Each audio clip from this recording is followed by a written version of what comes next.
All right, my friends. How are you tonight? Tacoma Comics here with another episode of Bourbon and Bullshit. And I got a lot of bullshit to talk about today because I don't know, man. Shit's getting me down. It's just getting a little crazy. But let's start with some good news. Let's start with the bourbon. I went for the Basil Hayden's. And I don't know what it is about this, but this is extremely smooth. As a matter of fact, I had it before with some ice and a bit of orange peel, and I think I ruined it. It doesn't need orange peel. It is quite good just straight. I think the bitterness of the orange peel actually hurt the flavor rather than enhanced it, like with some bourbons, like the Jim Beam or something. This is just a beautiful, smooth Kentucky bourbon. And I've already had a nice glass tonight. And I'm a little loopy and a little tired. And you're all just going to have to deal with that. And that's okay. That's okay. I'm good and you're good. We'll take a nice long sip. See if anybody shows up for our show tonight.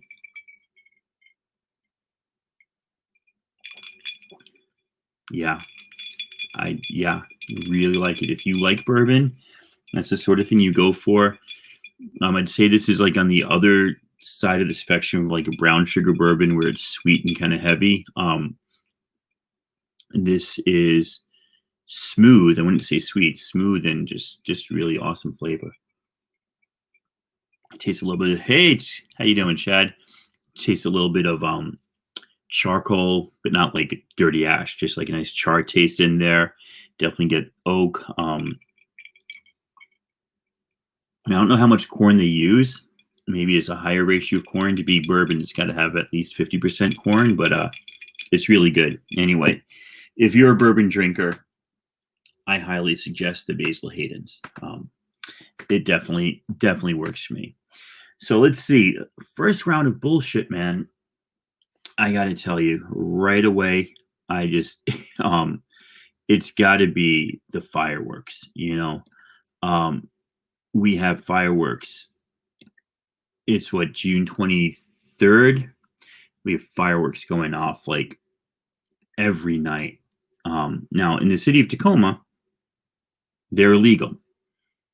Everybody breaks the rules. I don't think the cops do much unless you're out there causing a big problem. The neighbors complain. July 4th is just a nightmare. And here's why. Besides the fact that I got kids who want to go to bed, right, and need to sleep, I have a dog who has PTSD. She's a rescue pit, and she was shot before we got her. We had no idea. We took her to the vet like after we adopted her, and the vet's like, yeah, this happened. Oh no, we took her to the vet after she ate a chicken, but that's a different story. It wasn't her fault. Well, it wasn't our fault. The chicken was free ranged in a house. Basically, they left the fence open, let it walk out in the street, and my dog got to it. But that's not the story I wanted to tell. We took her to the vet. Besides showing an x-ray of chicken bones in her intestines, and her having smelly farts for like the next 3 or 4 days, the vet's like, there's a shotgun pellet in her hindquarters right here. And so we think that's what causes it, but she is like, forget about it. You know, once the fireworks start, this pit bull, who, you know, some people mistakenly think they're raging, angry, violent, vicious creatures, is the biggest scaredy cat in the world. Tail tucked way between the legs, and shaking like uncontrollably. We give her some medicine, and I mean, dude, I wish I was on the drugs she has.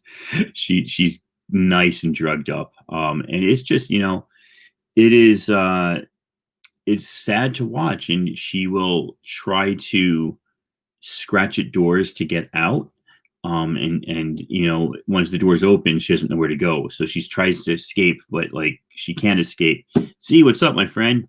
And it's just horrible. So I don't know. I hate them, you know, and I understand. I used to love lighting up fireworks as a kid. Even when I moved to Tacoma, I thought they were fun. But now that I've got my dog, and I see what people are talking about with dogs and PTSD, and just I'm dead set against fireworks.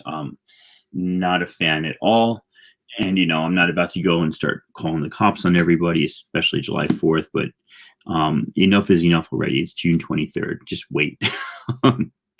So that's my bullshit rant today. It just is. So I'm going to do something with you guys today. Try to pick up the pace here, but I'm kind of in a pissed off mood, if you haven't already guessed. And talk about the hustle, man. And I know that Z knows about the hustle. Chad, I think you might know about the hustle, but it's not always about gathering. I know. Well, I live in Tacoma too, so it's in Tacoma. That's why I call myself Tacoma Comics.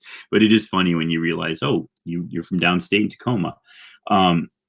So I buy these mystery packs from this store near me that's, I don't know what the fuck it is. It's like Tricky's Pop Culture Emporium, and that's exactly what it is. You can find B-movie books and monster books and pops and Star Wars figures and movie posters and TV show histories and anything pop culture related from the last 30, 40 years, Doctor Who, Star Trek, any fandom, you can find it there. And he's got a section in comics, and he puts together these packs, these mystery packs, and I buy them from time to time to see, if I can hit upon gold that's hiding in there.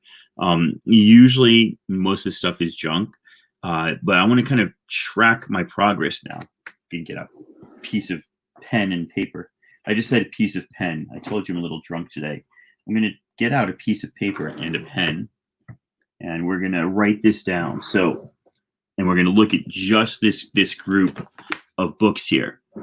So on June 23rd, 6/23, I spent $10 on books.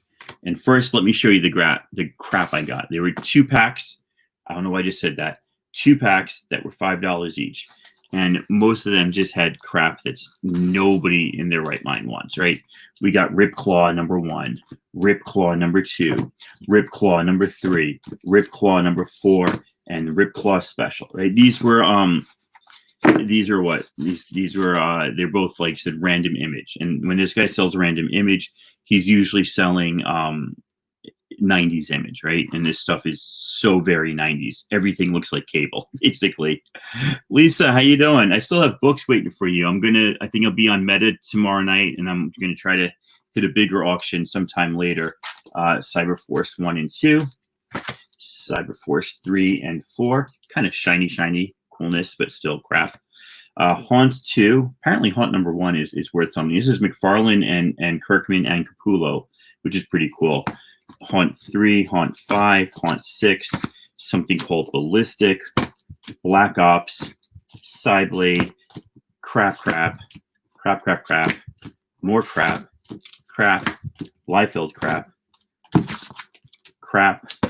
crap, something called The Creech, which is Capullo art, but still crap. Doubles of those, some more crap, and some more crap. So we've got a pile of crap. What we're going to do is I've got a massive box of crap down there, and I sell books back to Half Price Books, and then use the credit to buy stuff from Half Price Books where I get 10% discount as a teacher. So the crap will go to Half Price Books when they start buying books back. Right now, they're not buying anything, right? So I told you, we're on the hustle here. I'm going to teach you all. That is a ton of crap. You're right. I'm going to teach you all how to hustle crap to Half Price Books, and we'll see how much we get, right? So far we got crap to Half Price Books. Now, what do we have? Sometimes I do this just to give friends books. So Gen 13, number 4, I think this is from the 1995 volume, and then Gen 13, number 6. When I was showing these off before, APMC said, hey, I'll take those if you don't want them and you're not going to sell them. And I'm like, I'm not going to sell them. What am I going to get, $2 each for those? It's not worth it to me. So the Gen 13s will go to a poor man's comics. Now, what else do we get? We got this Rip Claw, right? All right, so we got a Rip Claw. Nothing too special. I didn't think so either. It's a Wizard half. That's why I held on to it, because I love these Wizard issues. You had to get Wizard magazine in order to get them. And what I love is that the actual bag is branded Wizard Comics. So you don't usually find, if you find these, you don't usually find them in the original bag. And they come with a certificate of authenticity, that says this is actually a Wizard whatever. So that's pretty cool. But what's really freaking awesome, and I didn't know this, the artist is Dave Finch. All right, Dave Finch is pretty darn cool. I like Dave Finch a lot more than I like Rob Liefeld and some of the other artists in some of those books that I had in the crap pile. But A Poor Man's Comics, shout out APMC, goes, hey, that's Dave Finch's first artwork. That's Dave Finch's first artwork. So now I am very excited, right? That's a find. And I'm definitely going to hold on to that one.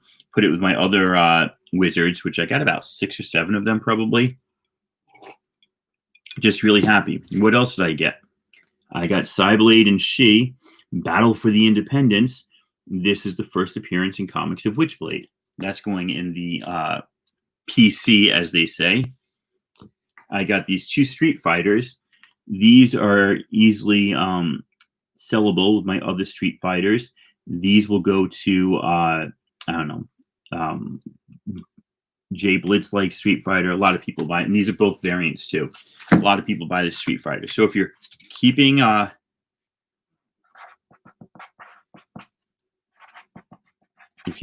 score, we got the first Witchblade. I'm going to keep that. The first David Finch art.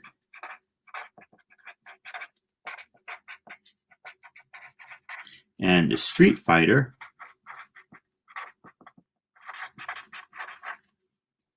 is a sell. So we don't know what we're getting there, right? So this is the hustle, ladies and gentlemen. This is the hustle. Get some books that you want to keep. Get some books that you want to sell. So for example, Saga 54, one of my absolutely favorite covers. I love what they did here. Printed a shit ton of these books, right? Because they knew they were taking their break.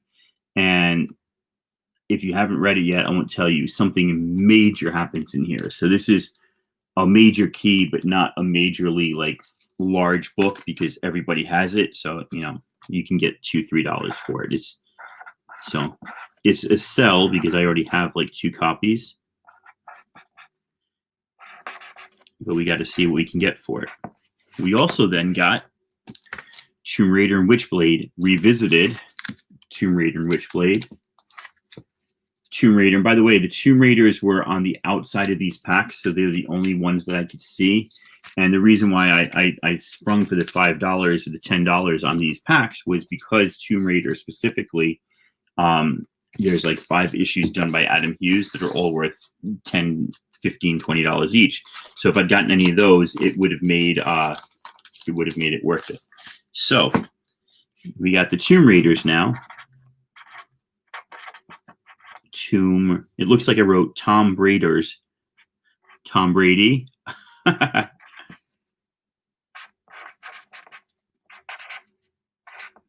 So if we break this down, when we're on the comic book hustle and we're not one of those slabbing 9/8 and getting $100 books and getting all that, this is what it breaks down to. I spent $10. We'll see how much money I get for the crap from Half Price Books. I get to gift a friend some Gen 13s he wanted. I get to keep the first appearance of Witchblade. I get to keep the first David Finch artwork in that cool Wizard branded bag. And then I'll sell the Street Fighter, the Saga, and the Tomb Raider. It does look like it says Tom Braiders, right? So the whole idea is then, if I could sell the Street Fighters for $5, the Saga for $5, the Tomb Raiders for $5, I made $5 in the deal, and then get a little bit of money from Half Price Books. I'm up. How much am I up? I don't know. We'll have to see. Tune back next week. Yeah, I'm going to have a sip of bourbon, ladies and gentlemen, while I try to make words go together in a sentence order. Tune back in next week, and we'll see how the hustle did. I don't know. June 30th, I think they're going to start taking back books from Half Price Books in July. So I probably won't be able to get that part of the hustle, but I'll definitely get APMC his gift. I'll send that out this week, and I'll definitely try to sell some stuff on Meta tomorrow night, and we'll see what happens. That's all the hustle is, man. Wire fans, anybody?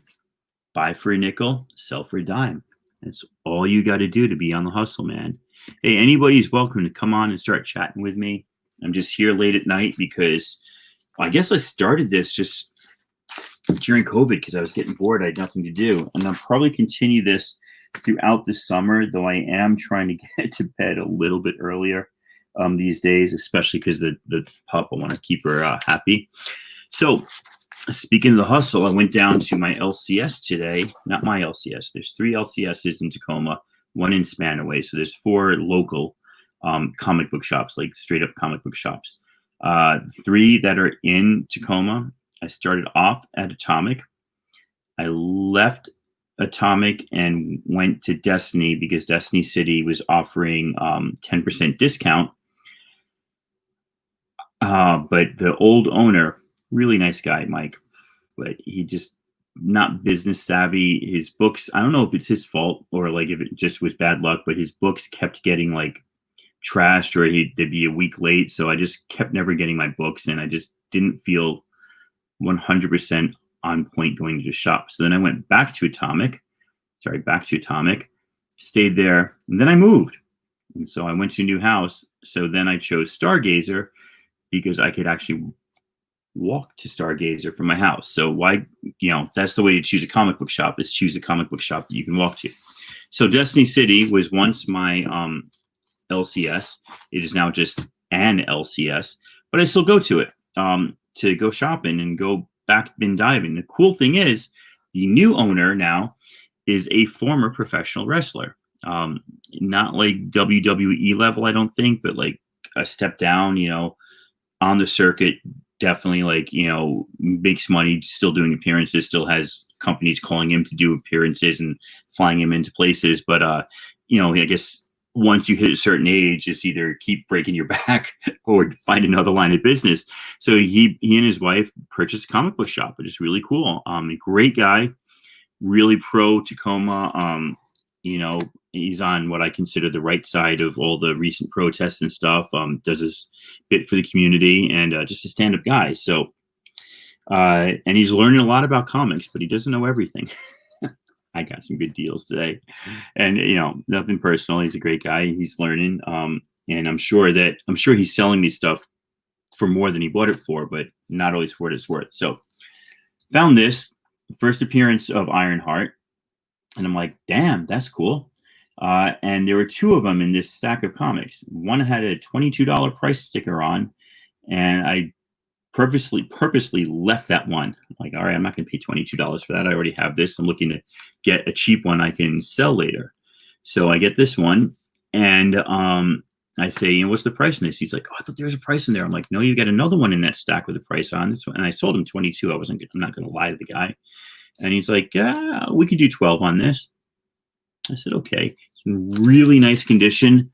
There are 2 micro ticks just below the lightning there, or maybe there's just 1 micro tick. I mean, super hard to see, but first appearance of Ironheart in the armor. That is $40 comic all day, maybe $35 in that condition, but for $12, I'll take it. Then I had this one, and right here, this is the variant of the same comic. This is, what is it called? The Horsemen of the Apocalypse variant, a very low printed variant. And this one is a $75 comic that he had a $10 price tag on. I'll take that all day too. And that's going into PC. I'm keeping that straight up. Grab this one. This is the hot book of the moment. I don't think it will last. Miles and Spider-Gwen kiss. There are very few books in the history of comics where a first kiss has lasted as a big comic. Can you guys think of any? I can't think of any. I can't think of where a kiss has been like, this is, the thing. Even the wedding issues. I mean, there's the Rogue and Gambit. The kiss on the cover is a great cover. but I don't think it's a popular issue because they kissed. I think they've kissed before that issue. I'm not positive. It's what, X-Men 24. So I don't know, but it's going for like $30 right now, and I got it for cover price. So whether and let me tell you something about this. I bought this about 2 years ago. Not this one. I bought another copy of this because I did like the cover, and I read the story, and I was like, wow, that's really cool. And it's part of the sitting in a tree storyline. I think there's 6 issues. They go back and forth between Spider-Man and Spider-Gwen. It's actually a really good storyline. I hadn't read much of Bendis's Marvel stuff. I kind of started getting back into comics as he was wrapping up a lot of his stuff and moving to DC. It's a great storyline, so don't just jump at it for the cover. It's actually a really good book. Grab this for cover. No, this had a $1 price tag on. Yay, $1 price tag. Yeah, Chad, it is. And thank you. That's why I got it, so I can sell it. I got this for $1. This is first appearance of Red Dagger, who is supposed to make an appearance in the Miss Marvel TV show. If Disney Plus ever puts out the Marvel Disney shows it was supposed to put out in 2021 or 2022. I don't know how late those are, but I'm a huge Miss Marvel fan, as you know, and for $1, I'll grab that as well. Grabbed myself, should have stopped myself with this one, right? Love Invisible Kingdom. I love G. Willow Wilson. I love Christian Ward. I love the space sci-fi religious allegory story they're telling about Amazon.com. But I already have issue 1. I think I already have 2 copies of it, to be honest with you. As great as it is, it's not going to be a huge book. I don't think there's going to be any bump. There's no TV show. There's no movie. It's just a really good book that I enjoy reading. I didn't have to get another one. Oh, come on. You've done it too. You know you have. You absolutely know you have. Everybody, all 3 of you out there watching, you know you have. Grab myself Totally Awesome Hulk number 7 because I didn't have it. I needed this and one other issue to get to complete the run. So now I just need one other issue to complete the run. And this is a variant. I don't know who the artist is on this. Looks like Wolverine and Spider-Man, and looks like Wolverine down there at the bottom, or Logan, Spider-Man, and then I don't know who's over there by his left leg, kind of up by my nose. I can't tell, like Ghost Rider or something. I don't know. Maybe I'm gonna put him upside down so you can see him. Is that? I don't know who that is right there. I don't know. Hey, Mo, need Mo. Not much is up. So anyway, I'm glad to finish that run. There were some really great covers in it. I read like the first 3 issues, then I stopped. I'll be happy to jump back in. And then finally, I am working on volume 1 and volume 2 of this. And I grabbed this one. Pretty happy to get this for $2. It's not like a key or anything. I don't care. It's just a good comic with Professor X acting like a little drama queen bitch. The X-Men are dead, and I killed them. That's my Professor X. More of an open hand. He killed him. All right, let's take a sip of bourbon. Anybody drinking tonight? Tell us what you're drinking if you are drinking. I don't have to go to work tomorrow. I have to do a little training online, but I don't have to go to work until September, and I have no idea what it'll look like when we go back to school. But if you're drinking, drop in the chat what you're drinking. Holy shit, I just went up to 7 viewers. Where have you all been? When I went through every single book and I went through the hustle and I wrote down the hustle, nobody was here. Now all of a sudden, Keystone Ice got your pop. Oh my gosh, did your water tap? Did your what's up, Kirk? Sorry. Did your water tap go off? Kirk, you bike at night? Is it light out where you are? Or you like when you say just got back, you mean you got back like an hour ago and then you've been resting in your spandex and your lycra and thinking ice cold tea. So is it iced tea or is it just a cup of tea that went cold by accident? No. See, I should just ask people what they were drinking. So Kirk's in biking. I think Kirk, if I'm not wrong, do you mountain bike or are you a road biker? I'm not sure. I don't want to assume there's no trails in Oakland, but let us know. Uh, God, your pops. Are you serious? What's a key? So a key is comic book jargon for a book that is maintained popularity and volume. Um, popularity, and price. What the fuck am I talking about? Where did word come from? It's maintained its popularity and value. That's what I meant to say, because it is a key in terms of a key event happened in it. Most of the time, a key refers to a first appearance. Sometimes a key refers to an event that happened that was major in the history of that universe, if it's like Marvel or DC, or the history of that story. Yeah, Keystone. I don't even know if I hit Keystone. If Keystone was around when I was in college, I mean, not like it wasn't a beer then. I don't know if it was available in Buffalo. I'm trying to think. Like we drank a lot of PBR. We drank a lot of Molson Triple X. But I don't know. You ever rode bike? Okay, nice, nice, nice. European 5. Yeah. That's really cool. Uber Eats, oh my God. So, show's called Bourbon and Bullshit. Here's some more bullshit. I'll get back to the key in a minute. Um, Bourbon and Bullshit. I, my wife ordered from DoorDash a week or so ago, and the order never showed up. And we're like, fuck, right? So she texts back, and it's like once they say it's dropped off, you can no longer text the driver. Just like with Uber, like in Uber you've got the driver's name, you can go back and text them. But with DoorDash, once the food is labeled in the app as having been dropped off, it's done. So we can't call up this person and be like, you moron, we don't have our food. Need Mo, you are right. So they give my wife a credit. Right. I'm like, I want the money back. But I guess they refunded her money, gave her credit or something. So then she now has a credit. So she tries to use the credit on Saturday night. It was my son's birthday. He wanted sushi. She called DoorDash again. Went through a local sushi restaurant we know, ordered off their menu, and we're waiting, and she like it says it's 10 minutes away. 10 minutes come by. She goes, is it there? I'm like, there's nothing on our doorstep. It says that they dropped it off. I'm like, they didn't. So now my son is being really, really well behaved about it. But I'm pissed. My wife is pissed.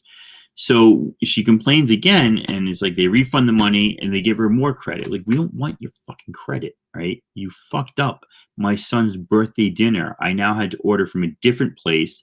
I had to drive over there, wait in the parking lot. It's not as good a place.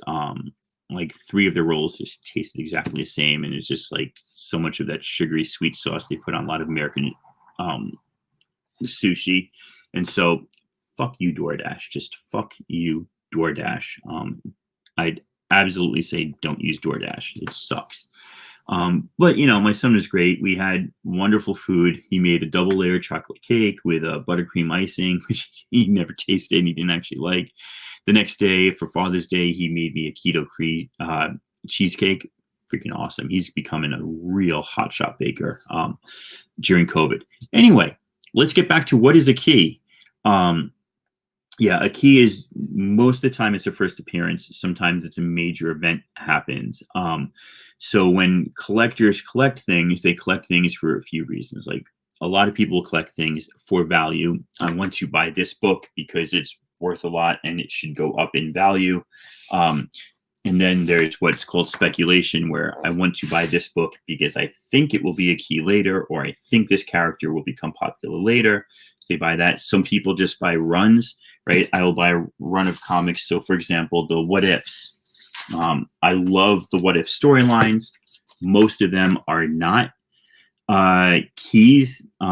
Usually a What If storyline becomes a key because something that they speculated as a joke actually happens 30 years later. I just like the storyline, so I'm collecting the what if storylines.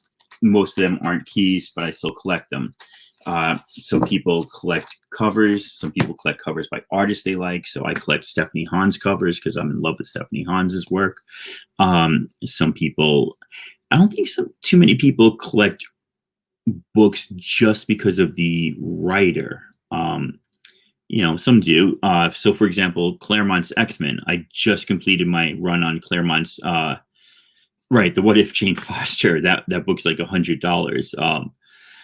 So I collect Claremont's X-Men because that's what I read as a kid in the '80s. That was the first comic that I read and collected. Every week I went and checked the news rack to see if there were new comics out and picked that up as often as I could.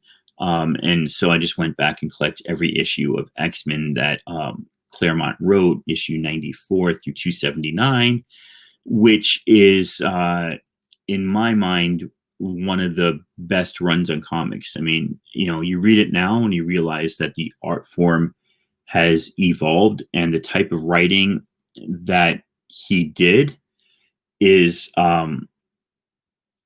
it wouldn't be popular. I mean, some of the storylines are still good. Some of the stories are still good, but Claremont was the master of the thought bubble, and that he was kind of the originator of the teen angst in comics. Peter Parker's Spider-Man was always more of a, like, what am I going to do with this heavy burden? But Claremont took Kitty Pryde and the X-Men and developed or invented teen angst, or took it to another level in comics. And, as a teenager, as a 13, 14-year-old reading that shit, I was like, oh, this is awesome. I have a crush on this Kitty Pryde chick. And so it just kind of developed like that. So now that I'm collecting comics, I just finished buying every Claremont run, and there are some Claremont books, like some of those X-Men, that are worth $1 or $2, right? It's X-Men, so maybe $3 or $4, but issue what is it? 266, first appearance of Gambit, is a $100 book. Issue 265 is a $2 book. So not many collectors that are collecting for value or looking for keys, and I hope God your Pops is still here because I'm still talking to you. Not many collectors that are collecting for value or looking for keys are like, I gotta have 265. But for me, I've got to have 265 because I'm looking to get 94 through 279. And so, I think every comic collector probably collects stuff that they know is not worth or going to be worth a lot. And so, hey, Chad, appreciate it, man. Appreciate you hanging with me. I know that you are on closer to the East Coast, so you're probably very late for you already. But yeah, an investor is just buying comics. Is an investor is just Prop Joe. Buy for a nickel, sell for a dime, right? And probably if an investor is buying slabbed comics, buy for 300, sell for 350 or 400, or buy a really beautiful raw book, get it slabbed and sell it for triple the value that you paid. A speculator is out there trying to buy the hot comics and flip them, or get comics that are cheap and hope that they're expensive later. A collector is really buying stuff to keep. So. And a reader is somebody who just reads comics and really could care less if you're reading them. Hey, Joey, triple bags of sevens. A reader is digital trade paperbacks. They don't care. They're just in it for reading the story. Now, if you're a reader, and I still get new comics, so I'm reading comics every week. It's irrational to buy single issues, right? You could get the same story cheaper if you wait for the trade. You could get the same story cheaper if you rent it, or not rent it, you borrow it from your library. You could get the same story if you get it digitally on like Comixology or DC Unlimited or whatever. So there is something irrational about the fact that, like, I'm purchasing this, right? To read. I'm not purchasing this because Tom King is an established character. Mitch Gerads is an established artist, and these two together put Vision on the map, put Mr. Miracle on the map, and everybody loves them, and they're super, and they're super well known. So this is not a book that's going to like triple or quadruple in value or be worth $100 several years from now. I just get it to read, which from a financial point of view is irrational. I could wait for the trade, which would be cheaper. I could get it digitally, which would be cheaper. I could wait 2 years. The story would be just as good. I could rent it from the library. Comic book collecting or reading is an irrational hobby, and I dwell in that hobby, and I'm super glad to be a part of it. And I wouldn't give it up. It brings me joy, and so that's why I don't give a fuck if it's irrational. So Needmo Comics has your answer. Silver Age comics run from 56 to 70. Golden Age runs from, I think, just post-World War right up to 55, 56. Then Bronze Age is 70, is maybe the 70s. I don't know. Somebody could look it up. Joey, I agree. And then there's Bronze Age, Copper Age, and then Modern Age. And eventually the Modern Age will be called something else because, what's modern in 2006 won't be modern in 2040. I'm irrational too, but and I kind of jest, obviously, but I do love it and I will continue doing it. But I do acknowledge 38 to 50. Thank you, Needmo. I do acknowledge that financially, the large majority of comics that I buy, especially the ones that I get that are new comics, won't be worth what they're printed on 2 years from now, 5 years from now, 10 years from now. I mean, out of all the back issues that I look at, 90% of them are crap that nobody wants, or not nobody, very few people want, and not enough people that want them, that the price is going to rise. So if you collect something esoteric or something that's just really important to you that not other people worry about, you have a better chance of getting it cheap. If you collect the thing that everybody wants, the price is going to go up. So let's see what we have here. Going through the chat, we've got let's just shout out everybody. Godier's here, Comics on the Mind is here, Needmo's here, Joey's here. I got the Silver Age from 56 to 70, the Golden Age from 38 to 50. I don't know what happened between 50 and 56. We've got 71 to 85 for Bronze. I guess Copper Age was, where does the Copper Age fit in there? Or are we putting Copper and Bronze together? And then we've got anything over 85 is modern. There's a lot to learn when I'm drinking and I'm just free flowing. I'm spitting out the rhymes that don't rhyme. Splash Page. I am not into Golden Age books. I actually just purchased 2 of them, or one of them, on a claim sale on Instagram yesterday, and only because they were super cheap.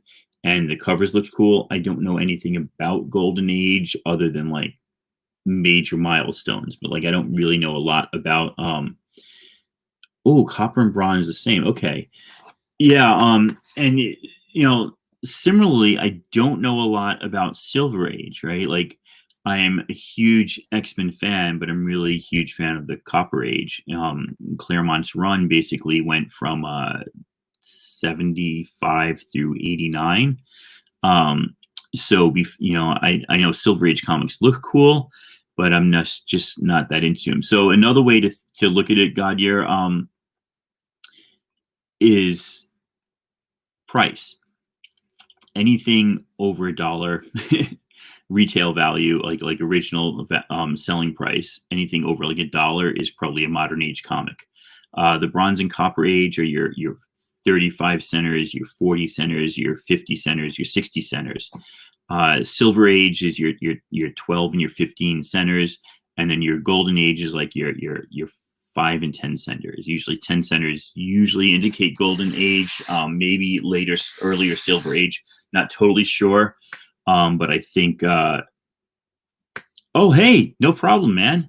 Glad you got it. I those are books that I think the value will never rocket unless they make a movie out of that, but they're pretty popular just because they were pretty strong when they came out, and a new idea and very low print run from Black Mask. So yeah, glad you got it.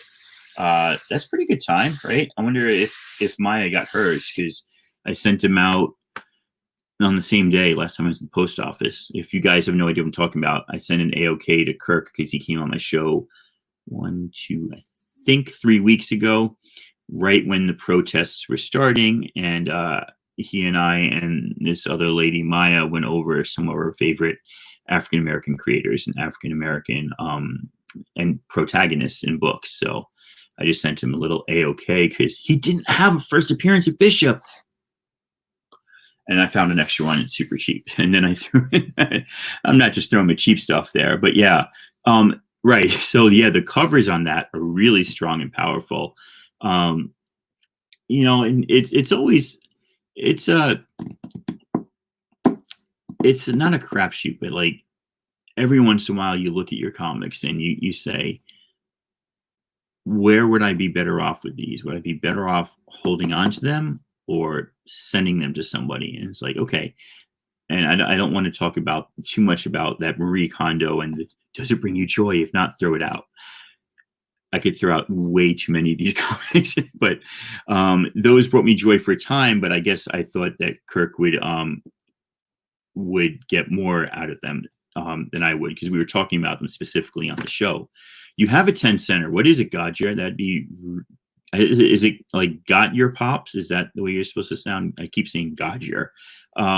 Joey, I'm several glasses in, but we're drinking Basil Hayden's tonight. Thank you for asking. It's if you don't know it, it's a real sweet, not sweet, real smooth bourbon. One of my favorites. Like I was saying before the show, when I was watching the Warriors auction, I had put a little orange peel in and around the rim, and I think the bitterness of the oils actually ruined it, because it's such a Batman 112. That's a nice one. Anyway, yeah, thank you for reminding me. Well, people, usually the bullshit is there's only like 3 people in here on a Tuesday night talking to me. But yeah, you guys are here, so I don't mind. I forgot to drink talking about comics. Let's look that up for you. Is it Detective Comics 112 or Batman 112? Because Detective Comics has the word Batman on top, and sometimes even I get confused. I say, I've got Batman this. It's like, no, I meant I've got Detective Comics that. So let's look up 112, see if that's a key at all.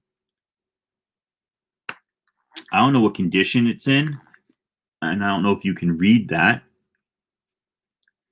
But Detective Comics 112, first appearance of Signal Man, in really low, crappy condition, it's a $50 book. In mid condition, it's a $160 book. In high condition, it's a $600 book. I don't know what you paid for it, but you got yourself a nice book there. That's pretty awesome, dude. Yeah, I don't know enough about Golden Age, and I don't have an affinity for Golden Age. I mean, it's interesting to think about what you buy and why you buy it. I buy some stuff to flip because I know, that's a hot book. I can flip that. I buy a lot of stuff because I enjoy reading it. I buy some stuff because the covers are cool or I follow the artist. And then a lot of the stuff I'm collecting now is I'm trying to backfill runs that I used to have. Bad condition is still a 10 center. It's still the first appearance of Signal Man. Yeah, and that's pretty freaking awesome. Yeah, I don't know what Golden, that's the problem, Kirk. I can see a whole bunch of really awesome looking Golden Age, but I don't know what's popular or what's like something that I really want or something that I'm like, I gotta have that. So it also, like any hobby, it can consume you and you can really get into it. And I'm like, I have enough things within the comic realm that I want to get, that I don't need to add a whole nother section of like, these are the things I want to get. That's what she said, Needmo. Yeah, Batman. I mean, that was 112 and it's the first appearance. You get down below 100s. And every issue is probably a couple $100 just because you're getting back to the 1940s. And that's really crazy. but yeah, it's not that I have anything against Golden Age books or even Silver Age books. I just don't have the inclination to start another part of this hobby where the parts that I'm already into are super difficult. If I came across, um, I don't know, Fantastic Four 40, whatever, that like one of the first appearance of Inhumans or first appearance of Black Panther or first appearance of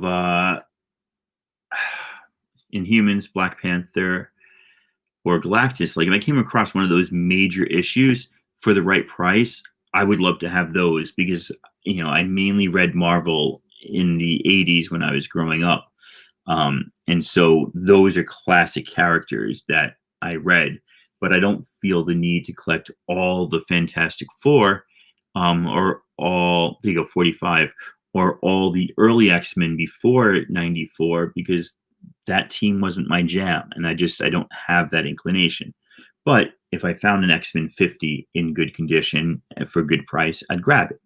I found like the first appearance of the Sentinels, I'd grab it. If I found X-Men 1 someday for a price I could afford, I don't know that would ever happen, but I would grab it. And there you go. Comics on the Mind has an FF45. That's awesome, dude. Black Bolt is a great character. The run that Saladin Ahmed, who's one of my favorite authors, did is just freaking solid. It came out about 3 years ago. He basically, it was an allegory on like prison and the prison system. Black Bolt was unfairly put in prison, and even though some of the people he was kept prisoner with were there legitimately, as much as you can say legitimate, you learned what prison does to people and how the system works. And it was a really great story. That was also a great allegory.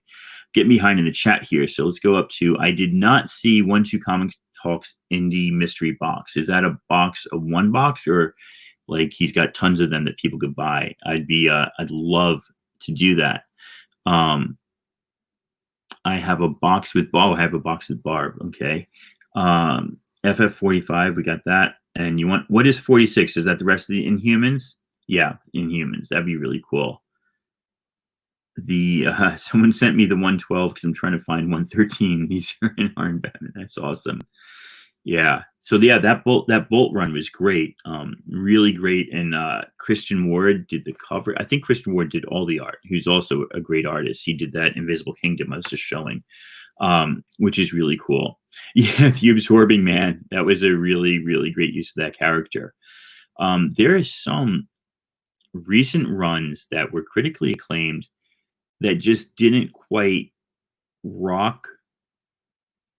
I guess because they weren't keys, maybe they didn't rock the collecting world. So, for example, Meet the Scrolls was a great 5-issue run. Black Order was a good run. The Black Bolt comic was a good run. The Mike and Laura Allred did 2 runs in Silver Surfer in like 2013 or something that were really great.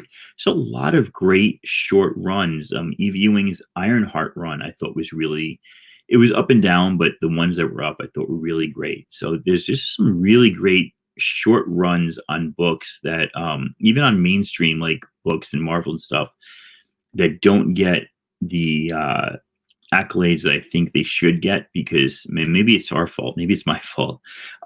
We talk so much about keys and about what's hot and what's going up in value and what's the new appearance and a first appearance, and we don't talk enough about just good storytelling and like this is a great story. I think like The Killing Joke is a great counterexample. The Killing Joke is a key because it's a great story, not because any major comic event happens that changes anything. God Loves Man Kills is another one. Years of Future Past is another one from the X-Men. That's just a classic story. Pew pew pew pew. Two Gun Pedro's here, but that's not It's not a first appearance. It's not a first time something happens. It's just X-Men 141 and 142. So there are some good examples of great writing that has lasted, but I think there's a lot of great writing, and I don't just mean like writing words. I mean writing comics, which is art and words together, that gets missed, because people are looking for keys, or they're looking for movie tie-ins, or looking for TV show tie-ins. And Mo, I'm like I'm 50-50, or I'm 100. I go both ways equally strong. And I'm not gonna. I'd be a hypocrite to say that like I only go after the stories I want, right? Because clearly I don't. I already have this issue. I bought this one because it was $12. I could sell it for more. I bought this one because I didn't have it, but it's worth a lot. I'm going to hold on to it and probably not sell it, but maybe eventually sell it because I do like Ironheart. I already have a copy of this. I bought this one to sell. I already have a copy of this. I bought this one to sell. So yeah, there are sometimes I buy stuff to read. Sometimes I buy stuff because of the value and I want to keep it. And sometimes I buy stuff because I want to flip it.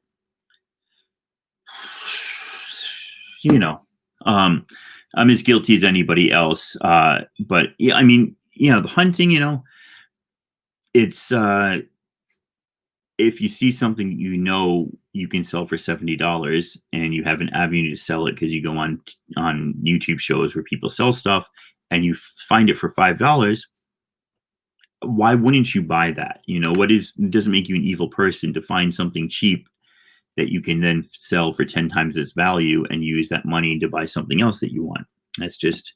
That's where it is. So I've been having an amazing conversation with people. Now, I do spend a lot of time hunting. I went out to Costco today and ended up at 3 comic book shops, as well as doing the family shopping.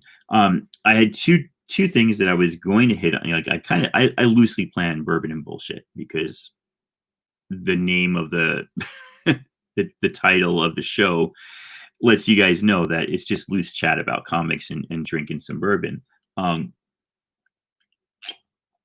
However, I do have 2 things I kind of planned, and I already went over this. If anybody missed this, I was messing around earlier. I bought a huge stack of books, 2 $5 bags. So that's where the $10 came from. A bunch of it was crap, which I will sell back to half price books when they start selling books, when they start buying back books. So we'll see how much I get for there. There were two Gen 13s that I will gift to a Poor Man's Comics because I enjoy gifting stuff. There was the first appearance of Witchblade in Cyblade and She #1 that I will keep. There is the first David Finch art on a Wizard half issue, which for Ripclaw, which I had no idea. I will keep that. I got some Street Fighter variants that I will sell. I got Saga #54 that I will sell. I know it looks like the Tomb Raiders, but it's Tomb Raiders that I will sell. So the idea is to see how my hustle works. Can I get at least $10 here? Can I get a few bucks there to make up for that $10? And that means that I basically got the gift to my friend for free and 2 comics I kept for free. We'll see. The hobby pays for itself if you've got the money to outlay in the beginning for large amounts. I don't know that we can all do what Gem Mint does the way that he does. Some people can and some people can't, and I'm not set up for that. I prefer to drink bourbon and be silly on YouTube and talk to people like you guys than to like do a serious show like he does. And nothing against him, it's just not my deal. Yeah, the hobby, the little bits pay for itself. When I need the big book, I kind of go out. When I bought this one though, right?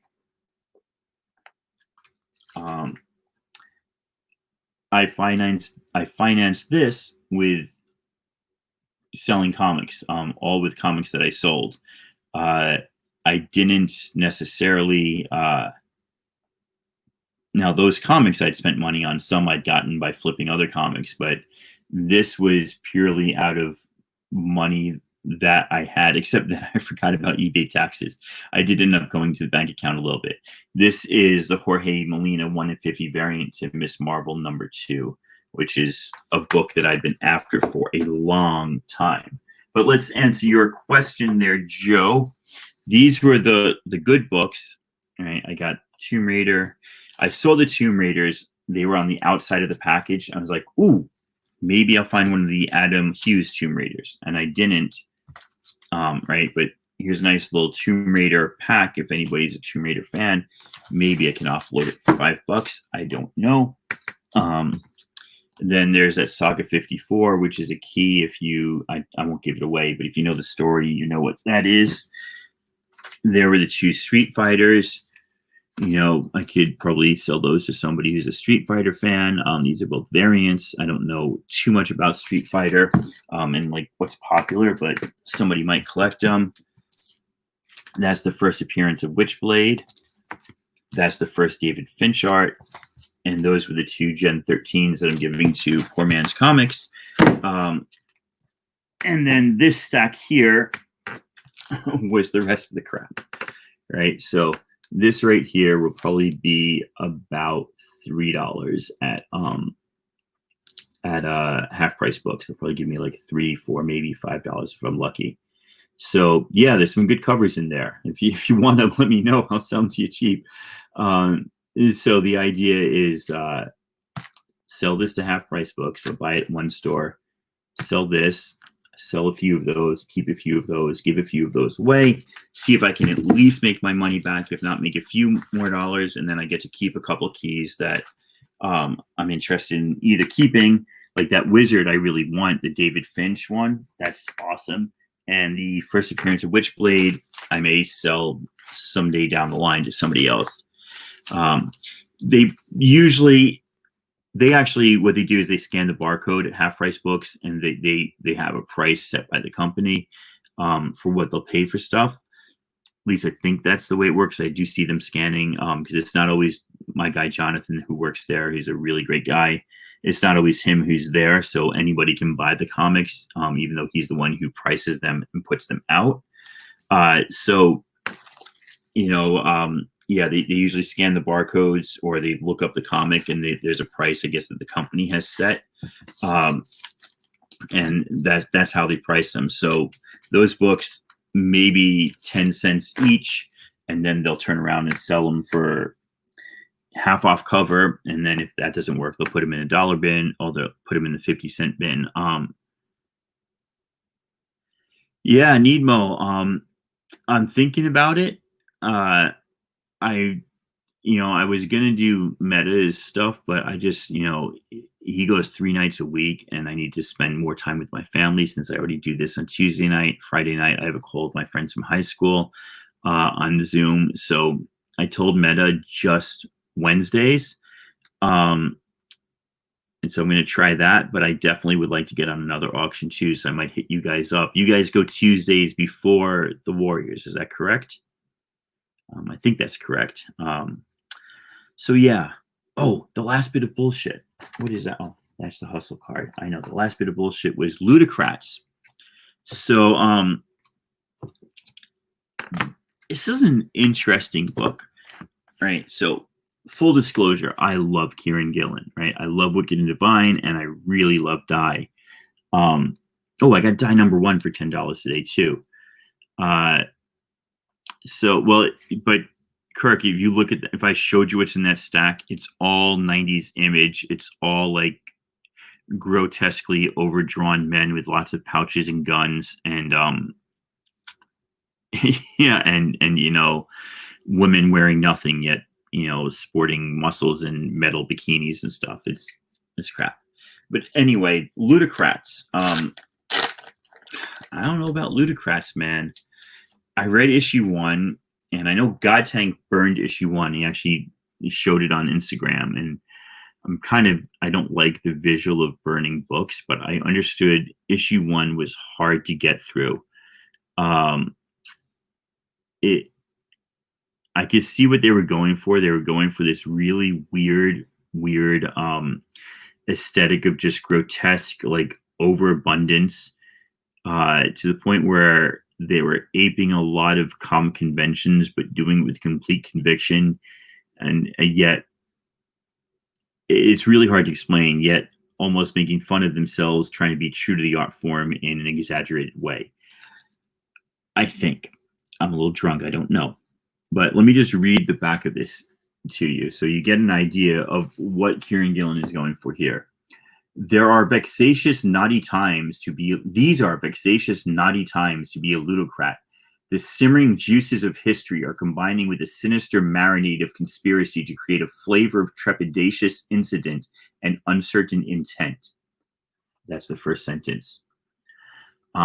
Those fine figures which leap ape-like through these pages, the abdonymous Baron Otto van Subertan, his refulgent friend and ally, Professor Hades Zero K, the lucid razor being of the Lena Triptych, the intranspicious Voldigan, and the goblinoid gastronaut Gaston, each and all are imperiled within a plot they cannot hope to unfold, or can they?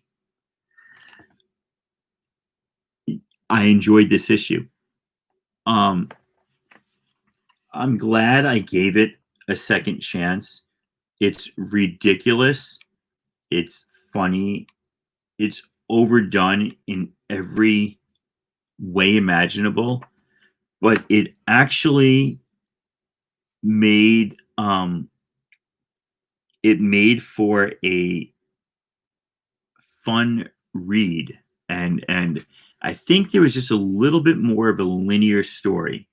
The plan is to save the Hyperpope has taken Otto, what is his name? I don't even remember his name. Otto van Subertan, girlfriend, and stuffed her in this beast who doesn't and Otto, this big guy down here, is trying to get his girlfriend back, but his sidekick, who's super smart, is trying to tell him, you can't just go at this beast. It has no anus. It has a black hole inside its stomach that when it eats something, it sends it out through the black hole to another dimension. So you can't get in through the anus because there is no anus. You can't get in through the urethra because it's closed up except when it's shooting sperm bombs, because that's what it does. It attacks people, these sperm bombs. And its mouth only opens on certain occasions. So that's the sort of ridiculousness that they're talking about here. Yet somehow, in a way that didn't work for me first issue, the ridiculousness of this second issue actually worked for me, and I enjoyed reading it, and I got amusement out of it.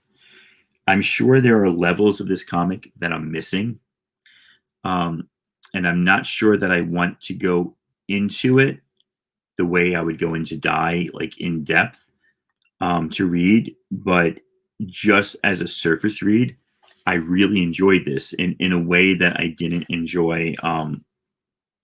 Like I said, I didn't enjoy issue 1, so I'm glad I stuck with it. It's no less bizarre or wacky, but there was more of a linear storyline, and it kind of, maybe it toned down a tiny bit. I'm not even sure. So Ludocrats number 3, coming out on July 15th. After 2 issues of nonsense, the team decides to do an issue about serious emotions like plaintiveness and ennui. We lie. It's more nonsense. I mean, that really sums it up right there. There's nothing else behind it but that. But it's good enough for me. So that's my last bit of bullshit for the night. I think we've hit 11 my time, which means I've got an hour. 11:04. Rafs G has come in. Hello, my friend. Yeah, 90s Image is hard to sell because so much of it was crap. Youngblood number 2 is trending again because Liefeld probably sent out a tweet with the word profit in, but yeah, that book won't be worth much anymore after a while. You're trying to get into it, get your LCS added to your stack. It is a little bit like I hate Fairyland, which my son is a huge fan of. I let my 12-year-old son get into my I hate Fairyland. I don't know what I was thinking, but anyway, has water under the bridge now. Um, yeah, it is a fun read. I think you'd like it, Kirk. It's bizarre. Issue one, like I said, I would try to get through issue one and see if you can get to issue two. It really, I enjoyed it a lot more that way. Whereas if I just stuck with issue one and said, "Oh, this is it," and dropped it, I would have missed out on the fun. And it's really, it's hard for me to describe and it's hard for me to explain because as I just read to you, it's not a simple comic to digest. There's a lot going on, and a lot of it is, I guess the question, is it nonsense for nonsense sake, or is it nonsense for a reason, a commentary on something? And I'm not sure. And maybe I'm not supposed to be sure. Maybe I don't want to get too deep into it to figure that out, but I don't know. Anyway, this is mainly just melted ice at this point.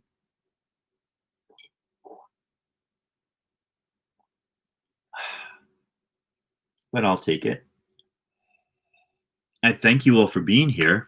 I missed last Tuesday, and I felt bad about that. But actually took a picture of my bourbon bottles and my comics. I don't know if anybody came in here because of that, and posted on IG. But now I'll use that to promote the show and set it up every week, so Discovery Bay can find it and put it on his picks of the day, and it can actually be there rather than me just remembering last minute. Ooh, Warriors auction is almost over. I got to go on Bourbon and Bullshit because I really enjoy drinking a few drinks and talking to people, but sometimes, man, I just, it feels like a lot to get to doing the show, and I don't always have time to get to it. Anyway, unless anybody has any more questions or comments, I am done for the night. I'm going to go check on my dog, hope that she's okay from all the fireworks. I haven't heard any since about the start of the show, so fingers crossed. Hopefully we're okay. Take her out for pee, then take her upstairs and lay down next to my wife and have her tell me my breath smells, because it does. But she's been drinking gin and tonic, so we're even. All right, I'll check you all later. I thank you very much for hanging out. Boom, boom, boom. And I'll check you all later. Peace.